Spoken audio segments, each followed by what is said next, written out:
ഞാനും അമ്മയും കൂടി ഇന്ന് ചേച്ചീൻ്റെ വീട്ടിലേക്ക് പോവാണ് കേട്ടോ. യൂണിഫോമൊക്കെ കൊടുക്കാനുണ്ടായിരുന്നു. അങ്ങനെ നമ്മൾ നടക്കുന്നതിൻ്റെ ഇടയിൽ നമുക്കൊരു ഓട്ടോ കിട്ടി. അങ്ങനെ ഓട്ടോറിക്ഷയിൽ കയറി നമ്മൾ മുക്കത്തെത്തിയപ്പോൾ തന്നെ അരീക്കോട് ബസ് ഉണ്ടായിരുന്നു കേട്ടോ. ഫ്രണ്ടിലായിരുന്നു സീറ്റ് കിട്ടി. അങ്ങനെ അരീക്കോട് എത്തി. പിന്നെ അതിന് ശേഷം നമ്മൾ ഫ്രൂട്ട്സ് എന്തെങ്കിലും വാങ്ങാമെന്ന് വെച്ചിട്ട് ഒരു കടയിൽ കയറി വാങ്ങി, മുന്തിരി വാങ്ങി. അപ്പോൾ അതിനടുത്ത് തന്നെയുള്ള ബേക്കറി കയറിയിട്ട് ബേക്കറി വാങ്ങി. പിന്നെ നേരെ പോയി നമ്മൾ ചോദിച്ചപ്പോൾ ബസ്സിന് ഒരു 15 മിനിറ്റ് കൂടി ഉണ്ടെന്ന് പറഞ്ഞപ്പോൾ നമ്മളൊരു കടയിൽ കയറി ചായ കുടിച്ചു. പഴംപൊരിയും ചായയും കുടിച്ചതിന് ശേഷം ചെറുവിടെ വെയിറ്റ് ചെയ്യേണ്ടി വന്നു. പിന്നെ ബസ് വന്നു. നമ്മളങ്ങനെ ഒരു 15 മിനിറ്റ് കൊണ്ട് അവിടെ എത്തിയിട്ട് അപ്പോൾ നമ്മളെ കണ്ടപ്പോൾ തന്നെ മക്കൾ റോഡിലേക്ക് ഓടി വന്നിട്ടുണ്ടായിരുന്നു. അങ്ങനെ പിന്നെ കുറച്ച് നേരമൊക്കെ അവരോട് സംസാരിച്ചിരുന്നു. പിന്നെ അപ്പോഴത്തേക്കും ചേച്ചി അവിടെ കറി ഉണ്ടാക്കുന്നുണ്ടായിരുന്നു. ഈ നിഷ്കളങ്കമായ മുഖത്തേക്കൊന്ന് നോക്കടാ ഈശ്വര, എന്തൊരു ചൈതന്യം.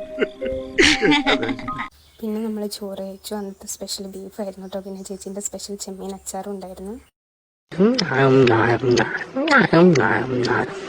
പിന്നെ ചോറ് കഴിച്ചതിന് ശേഷം ഞങ്ങൾ കുറേ നേരം വർത്താനം പറഞ്ഞിരുന്നു കേട്ടോ. അവർ സ്കൂളിൽ പോയതിൻ്റെ കാര്യങ്ങളൊക്കെ പറഞ്ഞു തരുമായിരുന്നു.